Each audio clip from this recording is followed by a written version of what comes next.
আবু সাঈদ খুদরি রাদিয়াল্লাহু তাআলা আনহু বলেন, রাসূল সাল্লাল্লাহু আলাইহি ওয়াসাল্লাম বলেছেন, মান সামা ইয়াওমান ফি সাবিলিল্লাহ বা'দাল্লাহু ওয়াজহানিন নারি সাবিনা খরিফা। কেউ যদি আল্লাহকে সন্তুষ্ট করার জন্য একদিন সিয়াম থাকে, তাহলে আল্লাহ তাকে জাহান্নাম থেকে 70 বছরের পর দূরে সরিয়ে দেবেন। এই ছেলে, দেখো তো এই বাম দিকে কোনো ছেলেরা কি কথা বলছে? অল্প কয়েকজন মানুষ ওদিকে কথা বলে কি করে? না মহিলা মানুষ নাকি? মহিলা মানুষে যদি হয় তার একটা লজ্জা থাকা দরকার যে আমরা এখানে আছি কথা বলছি, ও মহিলা মানুষ লজ্জা নাই, তার কথা বলে কি করে? তার একটু শরম হয় না? যাও ছেলে যাও, দেখো আমি তাফসির মাহফিল, আমি কেসা কাহিনী বলতে এসেছি, যে গল্প করছে একটু শরম হয় না, একটা ইতস্তবোধ হয় না, একটা লজ্জাবোধ হয় না? আপনি একটু বলে দেননি যে আব্দুর রাজ্জাক বিন ইউসুফ সাবধান, যায় না ওখানে, না যেয়ে বাঁচো, ওখানে যায় না, তবু আমিও বাঁচি তুমিও বাঁচবে, আর ওখানে গেলে তুমিও বিপদে আমিও বিপদে, মুখ বন্ধ করে আসতে হবে। আর একজন যদি গায়ের উপর দিয়ে চলে যায়, আপনার স্ত্রী মুখ খুলতে পাবে না। বেঢঙ্গার মতো ঢং ঢং করে এসেছে, আবার ঢং ঢং করে চলে যাবে গল্প করতে করতে। মগের মূল্য, পৈতৃক সম্পত্তি, কেসা কাহিনী, ইউসুফ জুলেখার কাহিনী হচ্ছে বক্তৃতার নামে, চানাচুর বাদাম খাবে, খেতে খেতে ইউসুফ জুলেখার কাহিনী শেষ হবে। যে ইউসুফ জুলেখার কাহিনী আপনাদের সামনে বললাম 3 ঘন্টা থেকে বলছি, আরো 2 দিন লাগবে। আরো নাকি কাহিনী বলতে কয়দিন লাগবে? আরো নাকি 2 দিন লাগবে। আল্লাহর কসম, আপনি ইউসুফ জুলেখার কাহিনী যে কোনো তাফসির একটা বাংলা অনুবাদ খুলে দেখেন, ওর সাথে একটাও মিল নেই। এমনি বলেছে ওনার বক্তব্যে যে কোরআন শরীফ যেমন 30 বছর আগে বলেছি যে কোরআন শরীফ হবে না, কি হবে? কোরআন মাজিদ হবে। তো কেউ কোরআন শরীফ দেখাতে পারে, মাজিদ দেখাতে পারে না কেন? শরীফ দেখাতে পারে না কেন? কিয়ামত পর্যন্ত হবে না। চলছে কেন? জোর করে চলছে। জোর যার মুল্লুক তার। সব জায়গায় ক্ষমতা চলছে, এখানেও চলছে। 30 বছর আগে বলেছি যে হেডলাইন লেখা আছে দোয়া ও খাতমিল কোরআন, এর একটা বাক্য যদি নবীর হয়ে যায়, দোয়ার এর একটা বাক্য যদি আল্লাহর নবীর হয়ে যায়, আমি আব্দুর রাজ্জাক বিন ইউসুফ জীবনে আর কোনোদিন বক্তব্য দেব না। এই কথা 32 বছর থেকে বলছি যে এই দোয়ার কোনো একটা বাক্য যদি আল্লাহর নবীর হয়ে যায়, তাহলে আমি আর কোনোদিন বক্তব্য দেব না। আপনি দেখেন, মানুষ বানিয়ে এভাবে চালু করেছে, ধর্ম এভাবেই চলছে।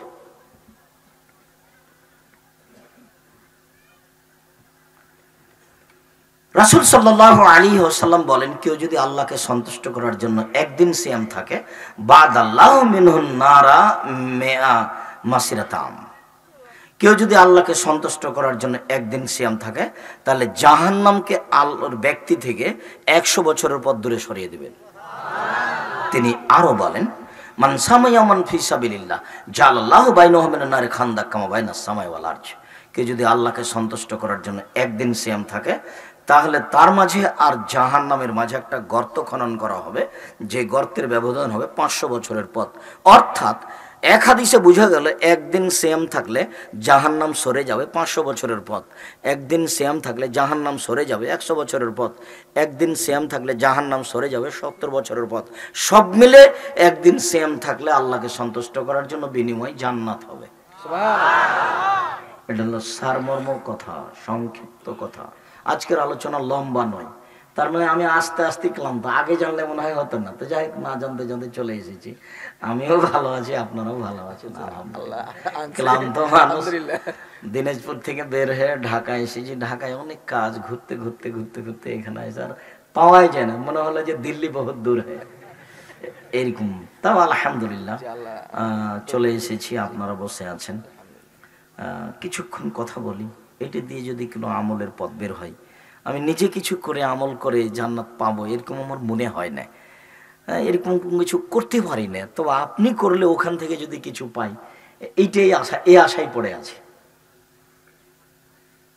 আপনারটা দিয়ে যদি কিছু পাই, এই আশা দিয়ে দিন কাটাচ্ছি। আল্লাহ ভালো জানে আপনারটা আমি কতটুকু পাবো। নিজে কিছু করে করতে পারবো এটা আমার মনে বলে না। ব্যস্ততার মাঝে সময় কাটালাম, মনে হয় তেমন কিছু করলাম না। দেখতে দেখতে সময় পার হয়ে গেল। নফল সিয়াম, আবু হুরায়রা রাদিয়াল্লাহু তাআলা আনহু বলেন, রাসূল সাল্লাল্লাহু আলাইহি সাল্লাম বলেছেন, আফজালুস সিয়াম বাদা রমাজান শাহরুল্লাহিল মুহররম। রমাজানের পরে সবচেয়ে উত্তম সিয়াম হলো মুহররমের সিয়াম, সবচেয়ে উত্তম।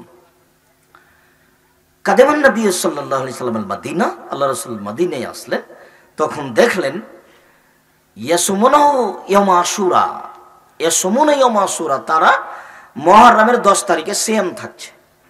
তখন আল্লাহর নবী ওই জনগণকে বললেন, মা হাযা সাওম আল্লাযী তাসুমুনাহু, আচ্ছা এইটা কি গো, এই দিনে যে তোমরা মুহররমের 10 তারিখে সিয়াম থাকে, এটা কি, কেন? তখন তারা বলছে যে হাযা ইয়াউমুন আযীম, এটা তো খুব বড় দিন, জানেন না, এটা খুব বড় দিন। আনজাল্লাহু তাআলা ফীহি মূসা ওয়া কওমাহু ওয়া গাররাকা ফীহি ফিরআউনা কওমাহু, এই দিনে আল্লাহ মূসাকে বাঁচিয়ে দিয়েছেন সদল বলে, এই দিনে আল্লাহ ফেরাউনকে ডুবিয়ে দিয়েছেন সদল বলে। ফাসামা মূসা শুকরান, তাই মূসা শুকরিয়া সিয়াম পালন করেছিলেন, আল্লাহ এইভাবে তুমি বাঁচিয়ে দিলে, তা আমি কি করতে পারি তোমার শুকরিয়া আদায়, তা আমি এদিনে সিয়াম থাকি, এ দিয়ে তোমার শুকরিয়া আদায় করি যে আলহামদুলিল্লাহ। তো আমাদের তো শুকরিয়া আদায়ের মাধ্যম সবচেয়ে বড় হলো আলহামদুলিল্লাহ। মূসা আলাইহিস সালাম শুকরিয়া আদায়ের মাধ্যম ধরেছেন সিয়াম, তা আমরা সেজন্য সিয়াম পালন করি। তখন আল্লাহ রাসূল বলছেন, আরে শোনো শোনো, নাহানু আহাক্কু ওয়া আওলা মিনকুম বিসিয়ামি মূসা, মূসার এই শুকরিয়া সিয়াম পালন করার ব্যাপারে আমরা তোমাদের চেয়ে বেশি হক রাখি। তোমরা ইহুদি খ্রিস্টান, তোমরা মুহররমের 10 তারিখে সিয়াম থাকো, তোমরা মূসার সুন্নাত পালন করো, তো শুকরিয়া আদায় করো, আমরা তোমাদের চেয়ে বেশি শুকরিয়া আদায় করার হক রাখি, আমরাও সিয়াম থাকবো। ফাসামা আশুরা ওয়া আমারা বিসিয়ামিহি, তিনি সিয়াম পালন করতে লাগলেন আশুরার, মুহররমের 10 তারিখের, আর সাহাবীগণকে বললেন যে তোমরাও থাকো। যেমন সাহাবীগণকে বললেন তোমরাও থাকো, তেমন সাহাবীগণ বলছেন, কেমন কথা হয়ে গেল, আর ইয়াউম নাজিম লিল ইয়াহুদ ওয়ান নাসারা, এটা ইহুদি খ্রিস্টানের বড় দিন, আর আপনি দিন রাত বলছেন ওদের বিরোধিতা করতে হবে, ওদের বিরোধিতা করতে হবে। আল্লাহ রাসূলের দিন রাতের বক্তব্য হচ্ছে ওদের বিরোধিতা। আর ভারত, বাংলাদেশ, পাকিস্তানে বাংলাদেশের এমন কোন নিয়ম কানুন নাই যেটা খ্রিস্টানদের নয়। স্কুল হোক, কলেজ হোক, কলম হোক, খাতা হোক, কাপড় হোক, চুপড় হোক, অফিস হোক, আদালত হোক, কোর্ট হোক, কাচারি হোক, জজ হোক, উকিল হোক, ব্যারিস্টার হোক, যেখানে যা কিছু আছে সব তাদের নীতিতে। বিবাহের নিয়ম হিন্দুদের সাথে মিল আছে কিছু, যদিও আমি জানি না এটা টাঙ্গাইল, আমি টাঙ্গাইলের কোনো বিবাহতে উপস্থিত হয়েছি কিনা তা আমার জানা নাই। চাঁপাইনবাবগঞ্জের বিবাহের শুরু থেকে শেষ পর্যন্ত একটা কাজে জায়েজ নাই।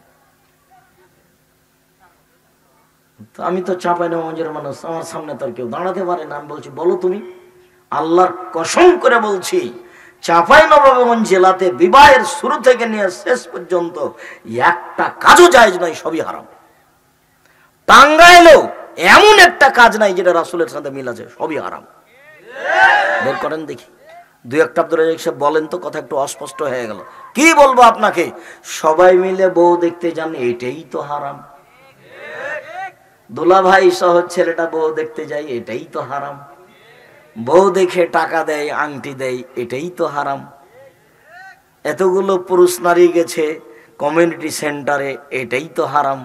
মেয়ের কাছে বিবাহ পড়িয়েছে অমুক নিবাসী অমুক, এত নগদ এত বাকি, তোমাকে বিবাহ করতে এসেছে, তুমি তাকে স্বামী সত্ত্বে কবুল করো, ওখানে বিবাহ পড়াচ্ছে, মেয়ের কাছে তো বিবাহ পড়ানো হারাম, তো এটাই তো হারাম। আর পরে যা আছে সবই হারাম। তো কোনটা ঠিক আব্দুর রাজ্জাক সাহেব, বিপাকে ফেললেন নাকি? কেন 2-4 মুরব্বী থাকবে আর 2জন সাক্ষী থাকবে, 4জন সাক্ষী কেন? এটা কি জেনা প্রমাণ করছি যে 4জন সাক্ষী লাই ছলাই? পৃথিবীতে শুধুমাত্র একটা অন্যায় প্রমাণ করার জন্য 4টা সাক্ষী লাগে, বলো তো দেখি কোনটা? জেনা। জেনা ছাড়া পৃথিবীতে আর কোনো এমন কাজ নেই যেটাকে প্রমাণ করার জন্য কি লাগে? সাক্ষী লাগে। অবাক কথা। আবার সুজনতি হারাম দেখিয়েছে, দ্বন্দ্ব দেখিয়েছে, বলছে ছেলের পক্ষে 2জন, মেয়ের পক্ষে 2জন। বেটা পক্ষকে জিনিস। আল্লাহ নবী বলেছেন বিবাহ জায়েজ হওয়ার জন্য 2জন মানুষ লাগবে। বিবাহ জায়েজ হওয়ার জন্য কয়জন মানুষ লাগবে? 2জন মানুষ লাগবে, আর তার বাপকে লাগবে। লা নিকাহ ইল্লা বিওয়ালিন, বাপ ছাড়া বিবাহ হয় না। ওয়ালা নিকাহ ইল্লা বিশাহিদাইনি, দুইজন সাক্ষী ছাড়া বিবাহ হয় না। কোন মেয়ে যদি একাই বিবাহ বসে, ফানিকাহ বাতিল, ফানিকাহ বাতিল, ফানিকাহ বাতিল, সেই বিবাহ বাতিল, সেই বিবাহ বাতিল, সেই বিবাহ বাতিল। আমি অনুবাদক, এভাবে মুহাম্মদ সাল্লাল্লাহু আলাইহি ওয়াসাল্লাম আজ থেকে 1450 বছর পূর্বে বলেছে। অতএব কোর্টের বিবাহ বাতিল, কাজী অফিসের বিবাহ বাতিল, যেখানে বাপ নেই। সারা পৃথিবীর মানুষ যদি একদিকে হয়ে যায় যে না চলবে, তবুও চলবে না। কেন না? মুহাম্মদ সাল্লাল্লাহু আলাইহি ওয়াসাল্লাম না করেছে, আমার কিছু করার নেই। আপনাকে ওইভাবে বলে আপনি বাঁচতে পারবেন না, ক্ষমতা দেখিয়ে, দাপট দেখিয়ে অন্তত ধর্ম টিকানোর চেষ্টা করবেন না। আপনাকে এভাবে বলতে হবে। আবু হুরায়রা রাদিয়াল্লাহু তাআলা আনহু বলেন, রাসূল সাল্লাল্লাহু আলাইহি সাল্লাম বলেছেন, বাপ ছাড়াও যে কোনো মানুষ বিবাহ পড়ালে বিবাহ জায়েজ হবে। এইভাবে একটা হাদিস পেশ করতে হবে। এমনি একটা হুমসি খেলি বললেন অমুক বই লেখা আছে, অমুক বইয়ে লেখা আছে। একটা লোক বলছে এটা আমার বউ, রাস্তাতে। তখন দুইজন বলছে হ্যাঁ আমরা সাক্ষী, এটা তোর বউ, বিবাহ হয়ে গেছে। যার কারণে কাজী সাহেবের আর কোনো সমস্যা হয় না। মেয়ে বের হয়ে চলেছে, বাপ না থাকলে কি হবে? দলিল তো আছে, এ দেখো দলিল, বইয়ে লেখা আছে, বইয়ে লেখা আছে, যার কারণে চলছে। সম্মানিত দিনী ভাই বোন, এখানে একটু কথা বেশি হয়ে গেল, আল্লাহ তুমি রহম করো। যদিচ অতীব গুরুত্বপূর্ণ কথা মধ্যখানে বলছিলাম আপনাদের সামনে, মুহররমের সিয়াম। হাফসা রাদিয়াল্লাহু তাআলা আনহা বলেন যে রাসূল সাল্লাল্লাহু আলাইহি সাল্লাম বলেন, এই দিন তো তাদের বিরোধিতা করতে হবে, কেন আপনি আমাদেরকে এই দিনে সিয়াম পালন করতে বলছেন? তখন আল্লাহ রাসূল বলছেন, শোনো, লাইন বাকাইতা সানাতাল কাবের লা সুমান্না তাসিয়া, সামনে যদি বছর বেঁচে থাকে আমি, তাহলে 9 তারিখ সিয়াম থাকবো, 10 তারিখ হবে শুকরিয়া, 9 তারিখ হবে বিরোধিতা। আমি তাদের অনুসরণ করব মানে, এই দেখো আমি একটা নিয়ম চালু করে দিলাম। 9 তারিখ কি হবে? বিরোধিতা। আর 10 তারিখ কি হবে? শুকরিয়া। ভুলেও মনে করবেন না যে 10 তারিখে সিয়াম থাকা এটা মনে হয় কারবালাতে হোসাইন শহীদ হয়েছেন এই জন্য। মুহররমের 10 তারিখ মানে হোসাইন কারবালাতে শহীদ হয়েছে, এই কথা মিথ্যে।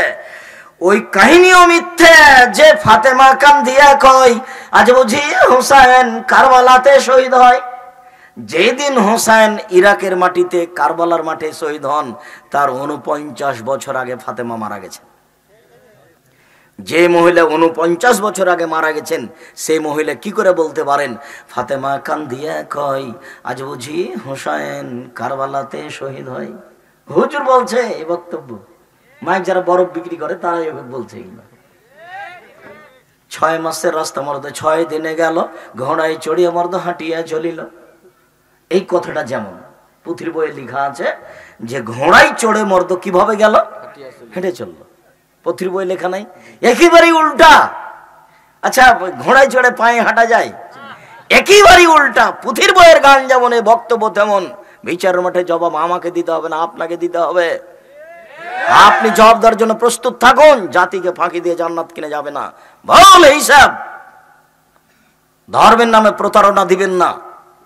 এমনি ইবাদত করেন, আরো কিছু করেন, সেটার জন্য জবাব আপনি দিন। জাতিকে ফাঁকি দিয়ে পরকাল হারায়েন না। জুব্বা দিয়ে বিচার মাঠে টিকা যাবে না। একটা কথা যদি মুখ দিয়ে যেটা বের করেছেন সেটা যদি রাসূলের না হয়, ফলাফল জাহান্নাম হবেই। বুখারী মুসলিম। সম্মানিত দিনী ভাই বোন, হাফসা রাদিয়াল্লাহু তাআলা আনহা বলেন, 4টে জিনিস আল্লাহ রাসূল কখনো ছাড়তেন না। 1, সোম আশুরা, মুহররমের 10 তারিখের সিয়াম। ওয়াল আসরে, যুলহিজ্জার 1 থেকে 9 পর্যন্ত সিয়াম। ও সালাসাত আইয়ামিন মিন কুল্লি শাহর, প্রত্যেক মাসের 3 দিন সিয়াম। ও রাকাতাল ফজরে, ফজরের 2 রাকাত সুন্নাত। মনে থাকবে না মনে হয়? 1, মুহররমের 10 তারিখের সিয়াম। 2, যুলহিজ্জার 1 থেকে 9 পর্যন্ত সিয়াম। অতি আরাফা চলে এসেছে। 3, প্রত্যেক মাসে 3 দিন সিয়াম। 4, ফজরের 2 রাকাত সুন্নাত। আল্লাহ রাসূল বাড়িতে পড়তেন, বাহিরেও পড়তেন। সম্মানিত দিনী ভাই বোন, রাসূল সাল্লাল্লাহু আলাইহি সাল্লাম বলেন, আতা সিয়ামে আশুরা আতা সিবাল্লাহি ওয়া ইউকাফিরা সানাতাল্লাতি ক্বাবলাহু। আমি আশা করছি কেউ যদি মুহররমের 2 দিন সিয়াম থাকে, তাহলে তার বিগত 1 বছরের পাপ ক্ষমা হবে। হাদিস বুখারী মুসলিম। তিনি পরের বাক্যে বলেন, সিয়ামে ইয়াউমে আরাফা আহতাসিবু আলাল্লাহি আন ইউকাফিরা আল্লাহ সানাতাল্লাযী ক্বাবলাহু ওয়া সানাতাল্লাযী বাদাহু। আমি আশাবাদী মানুষ যদি আরাফার একদিন সিয়াম থাকে তাহলে আগে পরে 2 বছরের পাপ ক্ষমা হবে। আরাফার সিয়াম থাকলে আগে পরে 2 বছরের পাপ ক্ষমা হবে আরাফার একদিন। আবু হুরায়রা রাদিয়াল্লাহু তাআলা আনহু বলেন, রাসূল সাল্লাল্লাহু আলাইহি সাল্লাম বলেছেন, সালাসাতু আইয়ামিন মিন কুল্লি শাহরিন হাযা কায়িমুস সাহরি কুল্লিহি। কেউ যদি প্রত্যেক মাসে 3 দিন সিয়াম থাকে, সারা বছর সিয়াম পালন করে জানে কি হবে তাই হবে। 13, 14, 15 প্রত্যেক মাসে, চন্দ্র অনুযায়ী 13, 14, 15। যদি 19, 20 হয় কোনো সমস্যা নেই, আগে পিছিয়ে হয়ে যায় যদি কোনো সমস্যা নেই, 17, 18 হয়ে গেছে কোনো সমস্যা নেই, তবে 13, 14, 15 এটা যেন ঠিক থাকে, এটা চেষ্টা করতে হবে 3 দিন। আবু আইয়ুব আনসারী রাদিয়াল্লাহু তাআলা আনহু বলেন, রাসূল সাল্লাল্লাহু আলাইহি সাল্লাম বলেছেন, মান সামা রমাজানা সুমাতহু সিত্তান মিন শাওয়াল কানা কাসিয়ামিদ দাহরি কুল্লিহি। কেউ যদি রমাজান মাসের সিয়াম থাকে আর শাওয়ালের 6 দিন সিয়াম থাকে, তাহলে সারা বছর সিয়াম পালনের নেকি পাবে। উপস্থিত বৈঠকের দিনে মুসলিম ভাই বোন, মহিলা বৈঠকে বা হুজুর বলেছেন যে হায়েজের কারণে যে সিয়াম রোজাগুলি মহিলার ছুটে গেছে ওগুলো আগে করতে হবে, কেননা এটা হলো ফরজ, আর সওয়ালেরটা নফল, এটা পরে করতে হবে। এই কথাটা মিথ্যা, ভুল হয়েছে। কেননা মহিলার হায়েজের কারণে যে সিয়ামগুলি ছুটে গেছে, এই সিয়ামগুলি করার ব্যাপারে আল্লাহর নবী সারা জীবন অনুমতি দিয়েছে। আয়েশা রাদিয়াল্লাহু তাআলা আনহা বলেন, আমার যে হায়েজের কারণে রমজানের রোজা ছুটে যেত, এটা আমি করতাম না। আবার যখন শাবান আসতো তখন আল্লাহ রাসূল বেশি বেশি থাকতেন সিয়াম, ওরই ফাঁকে আমার ছুটে যাওয়াগুলো করে নিতাম। তাহলে কতদিন পরে গিয়ে করলেন? 10-11 বছর, প্রায় বছর পরে। আর মহিলা বৈঠকে আর হুজুর বললেন যে আগে ওটা, এটা সুন্নাত, এটা পরে, আগে ফরজ। মানে ধর্মকে পাগল পায়ে নিয়েছে। রাসূল সাল্লাল্লাহু আলাইহি সাল্লামের কথার দাম নেই। শাওয়ালের 6টা শাওয়ালেই হতে হবে, ধারাবাহিক হওয়াই ঠিক। একদিন করতে হবে, একদিন ছাড়তে হবে, সব অহেতুক কথা। চেষ্টা করুক শাওয়ালের 6টা ধারাবাহিক করা। রাসূল সাল্লাল্লাহু আলাইহি সাল্লাম যা বললেন তাতে বললেন যে রমজানের পরে যদি মানুষ শাওয়াল মাসে 6টা সিয়াম থাকে, তাহলে তার নেকি হবে কি সারা বছরই সিয়াম ছিল। তো বিশাল পাওয়া। কেন যে আমি আর আপনি পারি না। চলে আসি আবার বৃহস্পতিবার, সোমবার। আয়েশা রাদিয়াল্লাহু তাআলা আনহা বলেন, কান রাসূলুল্লাহ সাল্লাল্লাহু আলাইহি সাল্লাম ইয়াসুমু ইয়াউমাল খামিস ওয়াল ইসনাইন। আল্লাহর নবী বৃহস্পতিবার আর সোমবার সিয়াম পালন করতেন। তিনি বলেন, ইরফু আমাল ইবনে আদম ইয়াউমাল খামিস ওয়াল ইসনাইন ওয়ানা উহিব্বু আন ইউরাজা আমালি ওয়ানা সাইম। আদমের ছেলেমেয়ের সাপ্তাহিক রিপোর্ট পেশ করা হয় বৃহস্পতিবার আর সোমবার। আল্লাহর কাছে আদমের ছেলেমেয়ের, আমাদের পাপ নেকি আল্লাহর কাছে পেশ করা হয় কোন বারে? বৃহস্পতিবার আর সোমবার, সাপ্তাহিক রিপোর্ট। তো আল্লাহ নবী বলছেন যে আমার মন চাই, আমি ভালোবাসি যে আমার রিপোর্টটা পেশ করার সময় দেখুক আল্লাহ যে আমি সিয়াম আছি, দেখো আমি সিয়াম আছি, দেখো। তার মানে ও খুব সন্তুষ্টপূর্ণ একটা আমল দেখালাম তাকে আমার রিপোর্টের সময়। তখন আমার রিপোর্ট যদি একটা খারাপ থাকে তবু এটা বাদ পড়ে যাবে। তো সিয়াম আছে, ও আচ্ছা, রিপোর্টের সময় কি আছে? সিয়াম আছে। যাও, ভালো গেলো, সব দেখলাম না, সব ভালো, সবই ভালো। তো আমি রিপোর্টের সময় ভালো রিপোর্টের আশায় সাপ্তাহিক সিয়াম বৃহস্পতিবার সোমবার থাকি। কেন যে আপনি থাকেন না মুরব্বী, আমি বুঝতে পারি না। আপনার যে কি সমস্যা। খেয়েই তো মরলাম না, খেয়েই তো মরতাম না, খেয়েই তো দেখলাম সবকিছু হয়ে গেল, পেট মোটা হয়ে গেল, কত কি হলো, আর অসুখ বিসুখের শেষ নাই।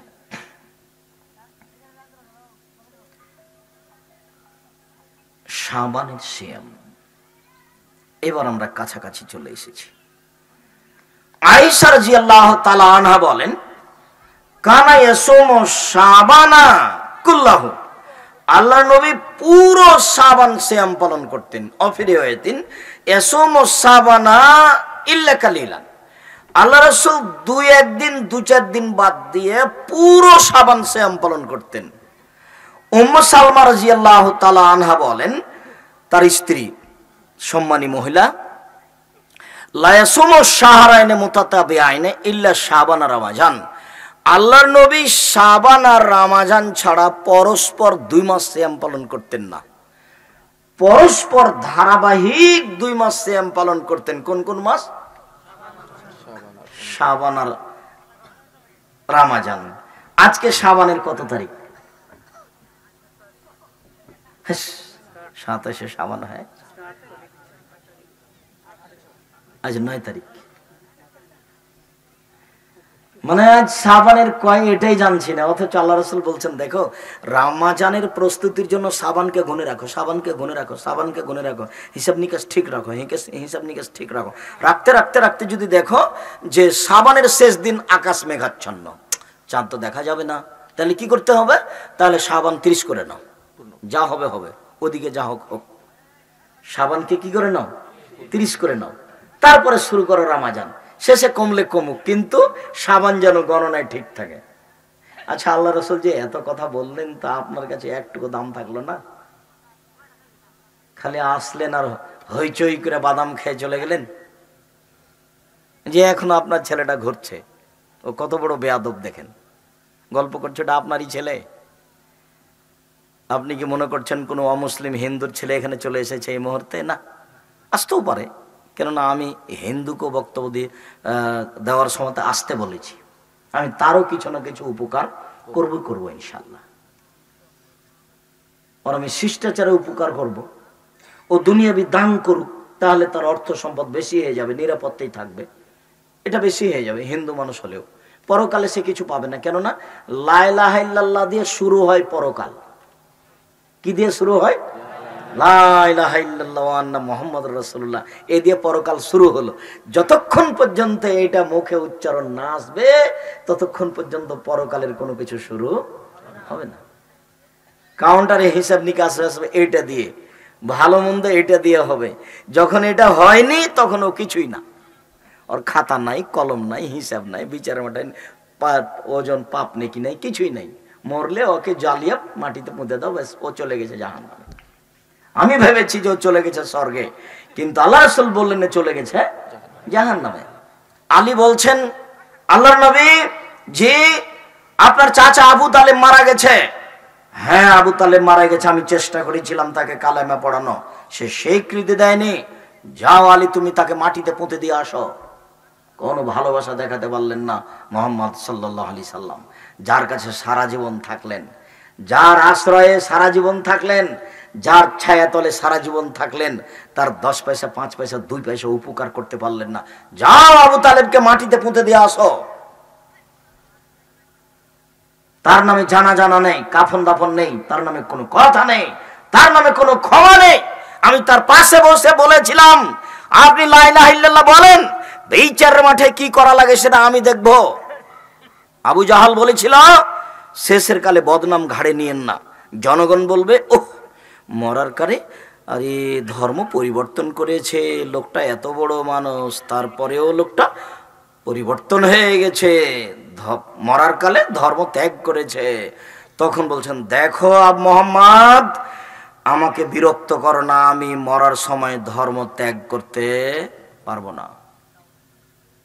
অথচ আল্লাহ রাসূল বলেছিলেন, খালি মুখে বলেন, খালি লা ইলাহা ইল্লাল্লাহ বলেন, বিচার মাঠে কি করা লাগে সেটা আমি দেখব। বিচারের মাঠে তর্ক বিতর্ক আমি আপনার পক্ষ থেকে করব, কিন্তু আমার একটা পথ থাকতে হবে। আমি পথই পেলাম না, তো আমি আপনার উপকার করব কি দিয়ে?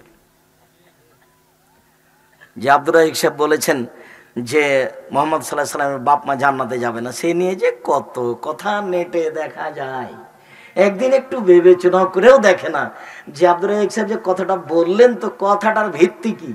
আমি বলিনি এই কথা, এই কথা মুহাম্মদ সাল্লাল্লাহু আলাইহি ওয়াসাল্লাম বলেছেন। আমার কিছু করার নাই। তিনি বলছেন, আমি আল্লাহকে বললাম, আল্লাহ আমার মায়ের কবর জিয়ারত করতে চাচ্ছি, আমার মায়ের জন্য ক্ষমা চাওয়ার পথ তোমার কাছে অনুমতি চাচ্ছি, আমার মায়ের জন্য ক্ষমা চাইব। তখন আল্লাহ বললেন, না, তোমার মায়ের জন্য তুমি ক্ষমা চাইতে পারো না। কেন? তোমার মা ওই বাক্য দিয়ে মরেনি। কোন বাক্য?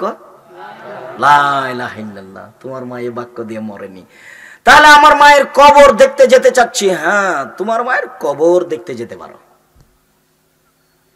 কিন্তু ওখানে গিয়ে বলতে পারো না যে আমার মাকে ক্ষমা করো। তার মানে ওই পথ নেই। ওই পথ শুরু হবে কি দিয়ে?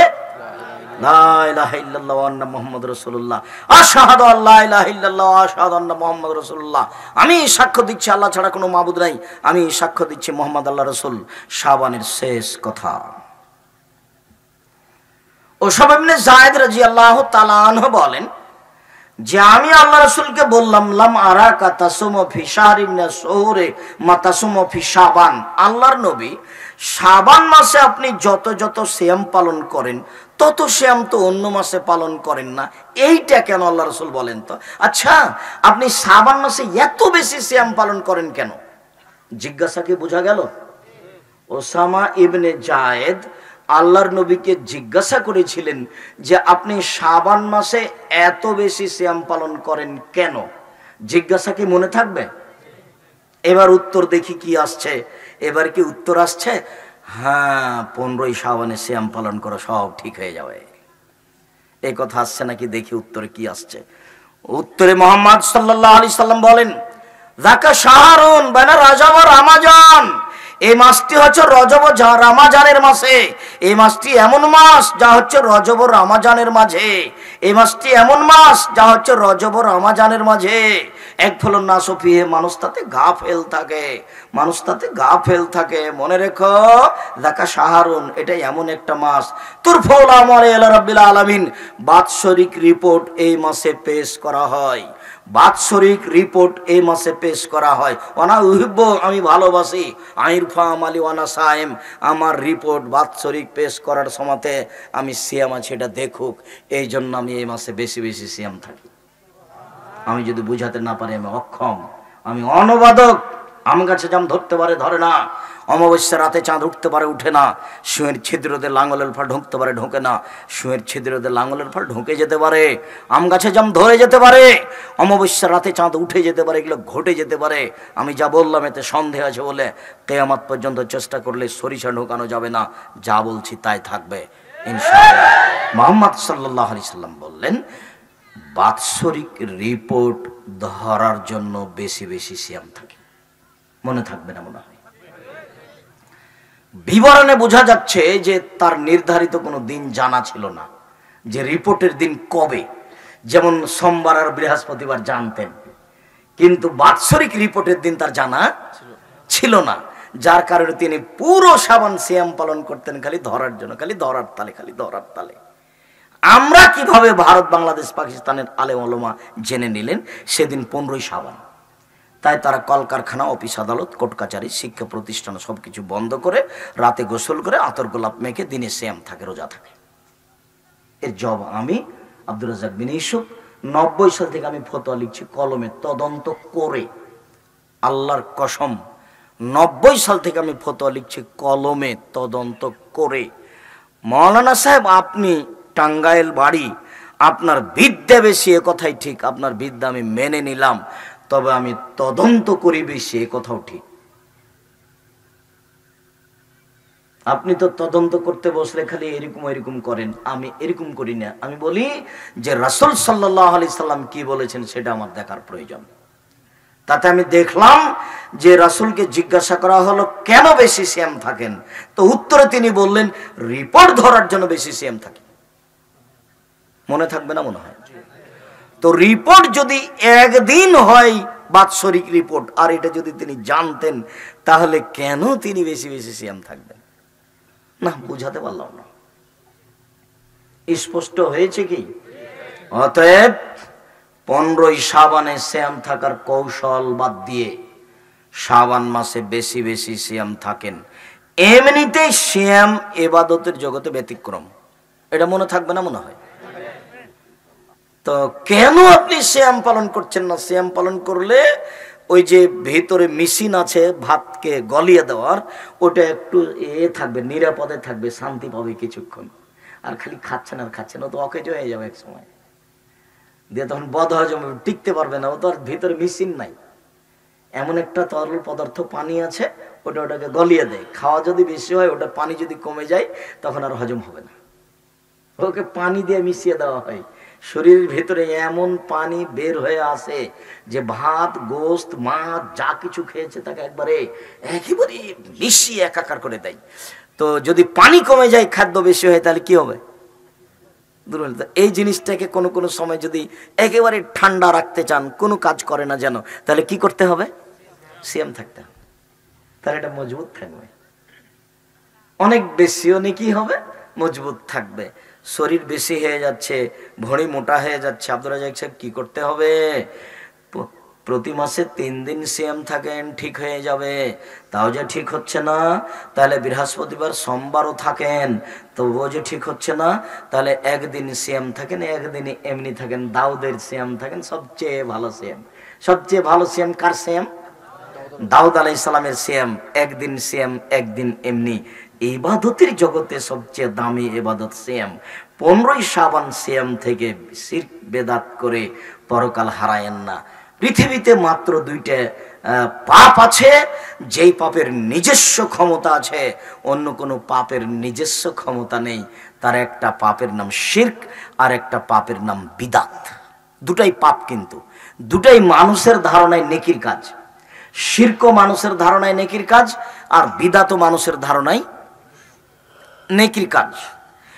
মাগরিবের পরে 6 রাকাত সুন্নাত পড়ছে লোকটা, তো নেকির আশায় পড়ছে না পাপের আশায় পড়ছে? নেকির আশায় পড়ছে। কবরে যে একটা দরগাতে যে একটা ছাগল দিয়ে দিল, তো এটাও একটা বাচ্চা পাওয়ার ভালোর আশাই করলো না খারাপের আশাই করলো? যখন গাড়িটা টাঙ্গাইল থেকে ছুটলো ঢাকা যাবে, তখন ড্রাইভার বারবার কন্ডাক্টরকে বলছে, মাজার পেলে 10টা টাকা দিও ভাই। দেখো আমি বারবার বলছি মাজার পেলে 10টা টাকা দিও। তাহলে ড্রাইভার মনে করছে যে মাজারে 10টা টাকা দিয়ে দিলে আমার গাড়িটা অ্যাক্সিডেন্ট হবে না। তাহলে অথচ এটা শিরক। মানুষ শিরক করে নেকির আশায়, মানুষ বিদাত করে নেকির আশায়। মনে রাখেন, দুনিয়াতে 2টা পাপ আছে যার নিজস্ব ক্ষমতা আছে, অন্য কোনো পাপের নিজস্ব ক্ষমতা নেই। যেমন জেনা। জেনা একটা মহাপাপ, তার নিজস্ব কোনো ক্ষমতা নেই। যদি আপনি ক্ষমা চান মিটে যাবে, আর যদি ক্ষমা না চান তাহলে বিচারের মাঠে পাপের পাল্লায় উঠে যাবে। এ আপনার দুনিয়ার কোনো ক্ষতি করবে না। কিন্তু শিরক এমন একটা পাপ, করার সাথে সাথে, কবরে 10টা টাকা দেওয়ার সাথে সাথে অতীতের এক নেকিও থাকবে না, সব কাটা যাবে। কেন? এর একটা ক্ষমতা আছে, এ দিয়ে অতীতের নেকি কাটা যায়। আল্লাহ বলেছেন এ কথা। আল্লাহ আমাদের নবীকে বলছেন, লাইন আশরাকতা লা ইয়াহবাতান আমালুক। মুহাম্মদ সাল্লাল্লাহু আলাইহি ওয়াসাল্লাম, আপনি যদি শিরক করেন তাহলে আপনার নেকি সব কাটা যাবে। শিরক করলে আল্লাহর মানের হানি হয়, তাকে অপমান করা হয়, আল্লাহকে খাটো করা হয়। আমি কথা বলছিলাম, টিকটিকি টিকটিক করে উঠলো। আমি বললাম ঠিক বলেছি। তো আমি যে ঠিক বলেছি এটা আল্লাহ জানেন, টিকটিকি কিভাবে জানলো? তাহলে আমি একটা টিকটিকি প্রাণীকে কার সমান করে দিলাম? আল্লাহর সমান করে দিলাম। তো আল্লাহর মানের হানি হলো। ছি ছি ছি ছি ছি ছি, তুমি একটা প্রাণীকে আমার সাথে করে দিলে, অথচ ও প্রাণী আমি হাতে সৃষ্টি করেছি, ওর কি দাম আছে? এর নাম হলো শিরক। শিরক করলে আল্লাহর মানের হানি হয়। শিরক করলে অতীতের নেকি নষ্ট হয়ে যায়। শিরক করলে আল্লাহর মানের হানি হয়। শিরক পাওয়ারফুল, এমন পাওয়ারফুল পাপ যে একসাথে 2টা কাজ করতে পারে। একসাথে আল্লাহর মান সম্মানকে কমিয়ে দিতে পারে, আর একসাথে অতীতের সব নেকি কি করে দিতে পারে? নষ্ট করে দিতে পারে। আর খুব ক্ষমতা, বিচারের মাঠে শুধু খালি শিরক যদি না থাকে, সব পাপ ক্ষমা হয়ে যাবে। আর বাংলাদেশ এমন একটা দেশ যার সব জায়গাতেই শিরক। অফিস আদালত কোর্ট কাচারি শিক্ষা প্রতিষ্ঠান চলাফেরা বাড়ি ঘর মা চাচি সব শিরকে ডুবে আছে। এখানে আরো বেশি, এটা টাঙ্গাইল জেলার শেষ প্রান্ত, পাশে যমুনা। এই এর গ্রামের মা চাচিরা সন্ধ্যা আসলে, সন্ধ্যা হওয়ার সাথে সাথে বাতি জ্বালাই। সন্ধ্যা হওয়ার সাথে সাথে কি করে? বাতি জ্বালায়। সন্ধ্যা হয়েছে বাতি জ্বালাও, এটা হিন্দুদের কাজ। চাঁপাইনবাবগঞ্জের শিরক। তুলসী গাছ তুলে ফেলা যায় না, এই কথা বললে শিরক হয়। গরুকে লাথি মারা যায় না, এই কথা বললে শিরক হয়। হাত থেকে গিলাস পড়ে গেলে কুটুম্ব আসতে পারে, এই কথা বললে শিরক হয়। জুতা পায়ে দিয়ে ধানের উপরে হাঁটা যায় না, এই কথা বললে শিরক হয়। পাটা যদি ভাতের পাতিলে লেগে যায় মা মন খারাপ করে, এমন কিছু মনে করলে শিরক হয়। শুনুন, চুলাতে যদি পা লেগে যায় তাহলে মা কিছু খারাপ মনে করে। আপনার মা কুলাতে, কুলা বুঝেন কি? কুলাতে চাউল ঝাড়ছিল, আপনার ছেলেটা দৌড়িয়ে এসে কুলার উপরে চড়ে নিয়েছে, তখন আপনার মা বলছে সর, কুলাতে পা দিতে হয়। এই যে আপনার মা শিরক করলেন, কুলাতে পা দিতে হয় না কেন? আপনার মা বলতে পারেন সর তো এখান থেকে, কাজটা করছি, বিরক্ত করিস না, সর এখান থেকে, তোরা বিরক্ত করছিস আমাকে, এটা বলতে পারে। তো কেন আপনার মা বললেন যে সর এখান থেকে, কুলাতে পা দিতে হয়? বুঝাতে পারি না মনে হয়। চাঁপাইনবাবগঞ্জের শিরক। রাতে ছেলে মেয়ে হয়েছে ঘরে, আতর ঘরে, তো রাতে বের হবে পেশাব পায়খানায়, তখন বলছে লহা হাতে করে বের হও, নাহলে চোরাচন্নি পাখি ধরবে বাচ্চাকে। এটা চাঁপাইনবাবগঞ্জে বলছে, টাঙ্গাইলের আমি জানি না, তবে টাঙ্গাইলে বেশি হবে। কথায় কথায়, মানে পায়ে পায়ে, কথায় কথায় শিরক। শিরকে ডুবে আছে টাঙ্গাইল প্রায় বরিশালের কাছাকাছি, টাঙ্গাইল প্রায় চট্টগ্রামের কাছাকাছি, টাঙ্গাইল প্রায় সিলেটের কাছাকাছি, টাঙ্গাইল প্রায় নোয়াখালীর কাছাকাছি। আপনারা এইসব ওইদিকে আমাদেরকে ঠেলে নিয়ে গেলেন কেন? আপনি বলেন যে টাঙ্গাইল প্রায় চাঁপাইনবাবগঞ্জের কাছাকাছি। সেটাও আমি বলতে চাচ্ছি কিন্তু পারছি না, এই এলাকাতে শিরক বেশি। আমি দেশ ট্রাভেলস গাড়িতে উঠেছি, এসি গাড়িতে, সন্ধ্যা হওয়ার সাথে সাথে গাড়িতে আলো দেওয়া হলো। এই চলে শোনো, তুমি আলো দিলে কেন? তো বলছে আমার মালিক বলেছে সূর্য ডুবার সাথে সাথে গাড়িতে আলো দিতে হবে। এর নাম শিরক। যে কোনো দিবস পালন করলে শিরক হবে। আপনার ছেলেটার জন্মদিন আজকে, সেই জন্য আজকে পিঠা টাঠা করছেন কেন? এখানে কি আছে বলেন তো? আগের দিন করেন তো দেখি পিঠা কেমন লাগে। বলে স্বাদ লাগে না, এই জন্যই শিরক। বুঝতে পারেননি কথা? এই দিনের মধ্যে তো কোনো কল্যাণ থাকতে পারে না, এটা অসম্ভব। সম্মানিত দিনী ভাই বোন, শিরক এবং বেদাত থেকে বেঁচে থাকার জন্য অনুরোধ জানাচ্ছি। বিদাত হলো ইবাদত। মানুষের ধারণায় মাগরিবের পরে 6 রাকাত সুন্নাত সালাত আদায় করলে 12 বছরের নেকি হবে, এ আশায় সুন্নাত পড়া বিদাত। শুনুন, দুরুদে ইব্রাহিম ছাড়া আল্লাহুম্মা সাল্লি আলা সাইয়্যিদিনা মাওলানা নবিয়ানা মুহাম্মদ, এই দুরুদ রাসূলের দুরুদ নয়, এই দুরুদের নাম হলো বিদাত। মানুষটা মরে মরে জান যায় যায়, মরে মরে জান যায় যায়, তার পাশে পড়েন লা ইলাহা ইল্লাল্লাহ। কেন? ওইও যদি কোনো ফাঁকে বলে লা ইলাহা ইল্লাল্লাহ, তাহলে জান্নাতে চলে গেছে। আপনি কোরআন মাজিদ পড়ে তার কাছে কোনো উপকার করতে পারবেন না, তার নাম হলো বিদাত। মরার সাথে সাথে তাকে সাদা কাপড় দিয়ে ঢেকে দিবেন, কিন্তু মরার সাথে সাথে তাকে কেবলামুখী করলেন, তার নাম বিদাত। এখন তাকে গোসল দিবেন, অজু দিয়ে গোসল দিবেন, কথা শেষ। এখন আপনি গোসল দেওয়ার পূর্বে নখ কাটলেন, গোপ ছোট করলেন, তো তোমার মায়া তখন কোথায় গেছিল? ও তো মারা গেছে, এখানে আর কোনো বিধান চলবে না, নখ কাটা যাবে না, গোপ ছোট করা যাবে না, এখন ওই পারে চলে গেছে, আর এই পারে না, এখানে কোনো বিধান চালু হবে না, শুধুমাত্র অজু দিয়ে গোসল হবে। তবে পেশাব পায়খানা বের করলেন, কেন তাকে উঠালেন, কেন তাকে বসালেন, কেন তার গোপ পরিষ্কার করলেন, কেন তার নখ খাটো করলেন, সব বিদাত। আরো যে টাঙ্গাইলে গোসল দেওয়ার সময় যে কত পাপ আছে বিদাত, আল্লাহ ভালো জানে। বুবু বুবু করে কি যে করে তার আল্লাহ ভালো। উপস্থিত বৈঠকের মুসলিম বোন শুনেন, জানি না আপনাদের 2-1 মহিলা এসেছে কিনা যারা দিন ধর্ম কিছু বুঝে। আপনি বাস অজু দিয়ে গোসল দিবেন, হাত দুটা ভিজিয়ে, হাত কমচি পর্যন্ত হাত ধুয়ে দিয়ে, হাত দুটা ভিজিয়ে মুখে একটু কুলি দেখাবেন, নাকে একটু পানি দেখাবেন, মুখটা ধুয়ে দিবেন, তারপর কোনই পর্যন্ত ধুয়ে ফেলবেন, তারপর মাসা করাবেন, তারপর পা ধুয়ে ফেলবেন, তারপর তাকে একবারে পুরো কাত করে দিবেন। বাম কাতে, ডান কাত ধুইতে হবে, পানি ঢেলে দিয়ে সাবান গায়ে মেখে দিয়ে খুব জোরে ডোলে একবারে 3 বার পরিষ্কার করবেন। ধুয়ে পরিষ্কার করে দিয়ে, গাও মুছে দিয়ে, 3টা কাপড় বিছিয়ে দিয়ে, লাশ উঠিয়ে দিয়ে, ডান একটা বাম উঠিয়ে দিতে হবে, আগে কাপড়টা বামের দিকে উঠিয়ে দিতে হবে, এরপরে জানাজা। গোসলের সময় এই বলিও বুবু, সেই বলিও বুবু, এই করো বুবু, সেই করো বুবু, সব হারাম, সবই বেদাত। এখন লাশ নিয়ে যেতে হবে, তো কাঁধ পরিবর্তন করতে হবে, 3 বার নামাতে হবে, সব হারাম, সব বেদাত। কেউ আগে যেতে পাবে না, কেউ আগে বসতে পাবে না, সব বেদাত। এবার লাশটা ঢোকাতে হবে যেদিকে পা থাকে সেদিক থেকে। তাহলে কোন দিক থেকে ঢোকাতে হবে? দক্ষিণ দিক থেকে। তা আমাদের দিকে যে পশ্চিম দিক থেকে সুবিধা মতো ঢুকিয়ে দেয়, সুবিধা মতো ঢুকে দেখুন কি করব বলেন? সব বেদাত। একবারে পা থেকে দক্ষিণ দিক থেকে ঢোকাতে হবে। দক্ষিণ দিকে ঢোকানোর সময় বলতে হবে বিসমিল্লাহি ওয়া আলা মিল্লাতি রাসূলিল্লাহি সাল্লাল্লাহু আলাইহি ওয়াসাল্লাম। এরপর পুরো ডান কাতে লাগিয়ে দিতে হবে, পুরো একবারে পুরো অলের সাথে লাগিয়ে দিয়ে ডান কাতে রাখতে হবে। মুখখান ডান দিকে করে দিয়ে বলছি ঠিক হয়ে গেছে। আমরা তোর বুকের উপরে হাত বেঁধে যে নামাজি, এই পাশে হাত রাখতে হবে, এখানে নয়। এর উদ্দেশ্য খারাপ। 3 অঞ্জলি মাটি দিবে দাঁড়ানো অবস্থায় বিসমিল্লাহ বলে, মিনা কালাকনাকম চলবে না। বিসমিল্লাহ দাঁড়ানো অবস্থায় এভাবে বাঁকা হয়ে 3 জলে মাটি দিবে। অনেক মানুষ তাই এক ডালিতে মাটি নিয়ে সবাইকে ছয়া নিয়ে দিল, নাউজুবিল্লাহ। এর নাম বিদাত। কত কি যে করলো, পাশ থেকে বলে দিল যে বলেন উত্তর বলেন, মান রব্বুকা, রব্বি আল্লাহ। মৌলানা সাহেব বলে দিয়েছেন পাশ থেকে উত্তর। তারপরে আপনার পানি ছিটে, যদি ধুলা উড়ে তাহলে পানি ছিটাবেন, তাছাড়া ছিটাতে পাবেন না। তারপরে খেজুরের ডাল পুঁতে দিতে পাবেন না, ওই হাদিস সাময়িক ব্যাপার, ওইটা সুন্নাত নয়। এরপরে চতুর্দিকে দাঁড়িয়ে দোয়া করতে পাবেন না। যে বাড়িতে মরা মরেছে সে বাড়িতে 3 দিন কোনো খাওয়ার ব্যবস্থা হবে না। এখন আজকে আগে মিষ্টি কিনে নিয়ে আসে, জানাজার পরে ওর বাড়িতে সবাই মিষ্টি খেয়ে যাচ্ছে। 3 দিন যাবত এই বাড়িতে খানা পানি রান্না হবে না বলে, যারা ঢাকা থেকে এসেছে ওরা টাঙ্গাইলে হোটেলে এখানে খাবে না। কেমন দেখায় মেহমান মানুষ।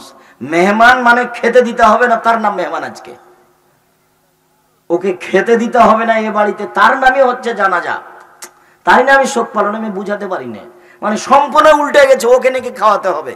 4 দিনের দিন গরু জবাই করে খাওয়ালেন, নাম শিরক। গরু জবাই করে যে খাওয়ালেন, তো যেটা করলেন সেটা তো বাপের নেকির জন্য করলেন, যেটা ওর নাম সাদকা। আর সাদকা কাকে বলে জানেন? মানুষের ময়লা। সাদকা হচ্ছে কিসের ময়লা? মানুষের ময়লা। তো তোমার চাচা যে এসেছে, ও যে ঢাকায় আছে, গাড়ি নিয়েছে, ধনী মানুষ, তো মানুষের ময়লা খাবে কি করে? এটা যে হারাম, তার জন্য। হোসেন একটা খেজুর মুখে দিয়েছিল জাকাতের। আল্লাহ রাসূল লাফ দিয়ে উঠে গিয়ে মুখের ভিতরে আঙ্গুল ঢুকিয়ে বলেছিল, আমার সারতা, তুমি জানো না যে এটা সাদকা? সাদকা আমার উপরে হারাম, আমার বংশের উপরে হারাম, আমার বাড়িতে যে কাজ করে তার উপরে হারাম। এটা মানুষের ময়লা, এটা আমি খাই না, আমার বংশ খায় না, আমার বাড়িতে যে কাজ করে সেও খায় না। যে কাজ করে খেতে পারে তার জন্য হারাম, এর নাম মানুষের ময়লা। আর তুমি সারা এলাকার লোককে আর বংশকে ঢাকা থেকে নিয়ে এসে সুন্দর করে গাড়ি বাড়ি দিয়ে গরু জবাই করে খাইয়ে দিলে, ধর্ম পাগল হয়ে গেছে। কবি নজরুল ইসলাম বলেছেন, মসজিদের পাশে কবর দিও ভাই, এই গুনাহগার কবর আযাব হতে পাইবে রেহাই। মসজিদের পাশে কবর হলে কি হবে? আর কবরের শাস্তি হবে না। তখন বলা হয়েছে তাহলে আপনার বাপের কবর কাবা ঘরের নিচে দিয়ে দিয়ে। আমি নজরুল ইসলামের মানের হানি করিনি। সিলেট কোর্টে যে মামলা করেছিল সে ভুল বুঝেছে।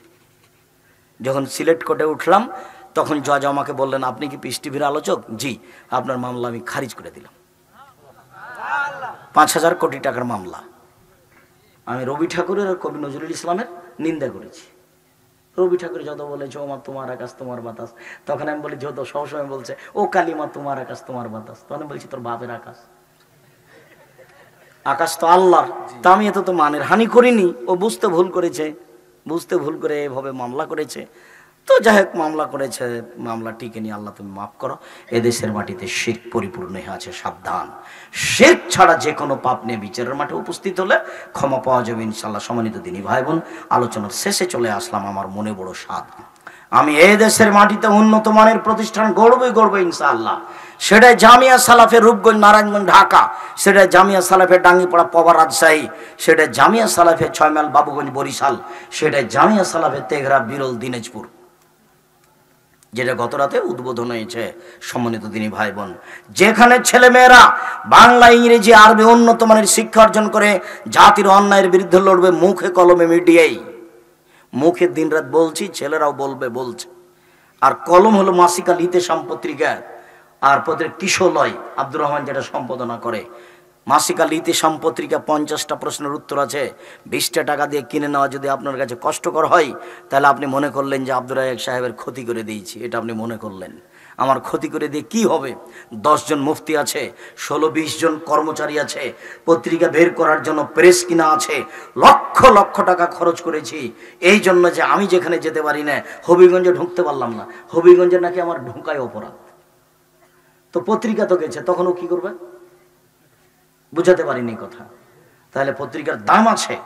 আমার কলম ওখানে চলে গেছে, আমি কলমে কোনোদিন জাতিকে ফাঁকি দিইনি, মুখে কোনোদিন জাতিকে ফাঁকি দিইনি। জাতিকে ফাঁকি দিয়ে আমি পরকাল হারাতে রাজি নই।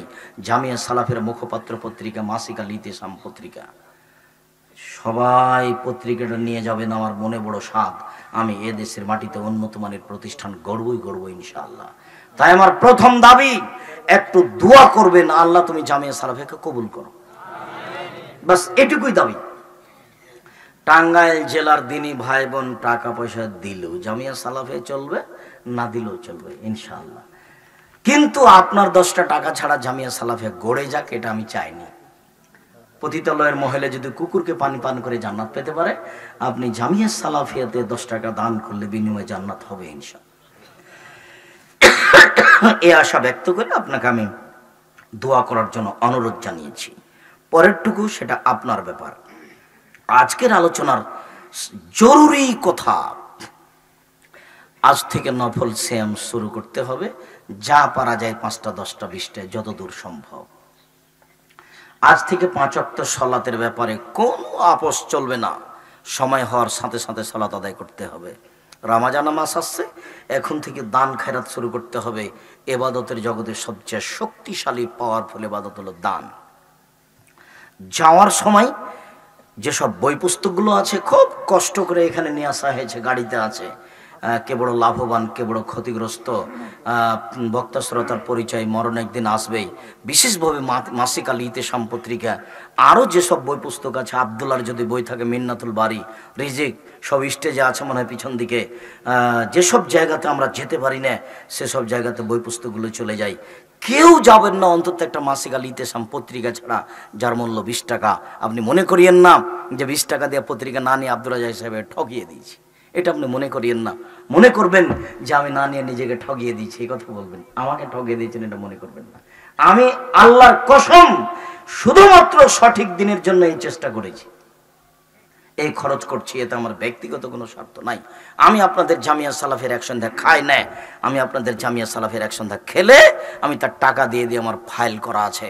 আপনাদের জামিয়া সালাফিয়াতে এখন উপস্থিত ছাত্র ছাত্রী আছে 4000, তার 350 জন এতিম দুস্থ, 500 জন অসহায়, শিক্ষক শিক্ষিকা প্রায় 250, বেতন লাগে 26 লক্ষ। আর যেটা আপনাদের রূপগঞ্জ জামিয়া সালাফিয়া নারায়ণগঞ্জ, এখানে একটা মসজিদ উদ্বোধন হয়েছে গত জুমার আগের জুমায়, 200 শতক জমির উপরে, যার একতলাতে 10,000 মুসল্লি সালাত আদায় করতে পারবে।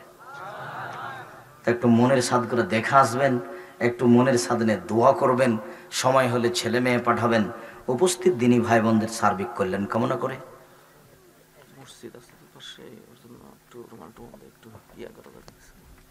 সেটা আগে করতে হতো, এখন আর কি, আল্লাহ ভরসা এমনি হবে। শুক্রিয়া। সভাপতি সাহেব বললেন যে মসজিদ আছে, আপনারা কিছু দান করলে তাহলে আমি কথা বলার আগে করতে হতো। তারপরে যেহেতু বললেন আপনারা সম্ভবপর মসজিদের জন্য কিছু সহযোগিতা করে যাবেন, আমার উপস্থিত দিনী ভাই বোনকে আজকের আলোচনা মেনে চলার অনুরোধ জানিয়ে, স্টেজ থেকে বই পুস্তকগুলি সংগ্রহ করার অনুরোধ জানিয়ে, যে কথা বললাম তার প্রতি আমল করতে প্রাণপণে চেষ্টা করার অনুরোধ জানিয়ে আপাতত আজকের কথা এখানে শেষ করলাম। সুবহানাকাল্লাহুম্মা ওয়া বিহামদিকা আশহাদু আল্লা ইলাহা ইল্লা আনতা আস্তাগফিরুকা ওয়া আতুবু ইলাইক। আসসালামু আলাইকুম।